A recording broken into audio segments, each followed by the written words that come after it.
میدان وردګ چې هوا یې ورو ورو د سړېدو په لور روانه ده.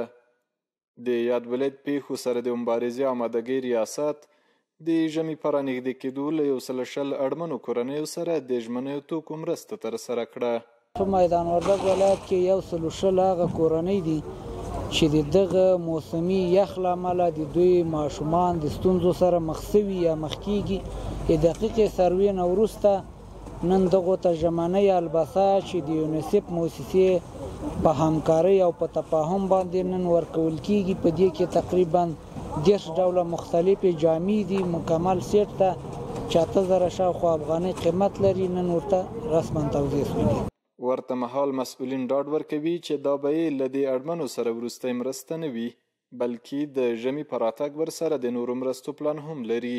مختلفو نهادو مؤسساتو سره موږ پلان چمتو کړی او آمادګي لرو که خدای مکړه هر چیرته د یخنۍ د امله د سوندې توکو د نشتون سره د ژمنۍ الباسو سره د واورې او د یخ نه څوک چاته زیان رسیږي، موږ اطمینان ورکوو چې موږ مختلف پلانونه لرو. دغه پروګرام نه دی موږ اولینی ده نه به آخرینی. په دغه مرستو کې چې 30 کلمه ژمني توکي پکې شتون لري، اړمن ورته خواښ او له مسؤلینو د لا زیات لاسنیوي غوښتنه کوي.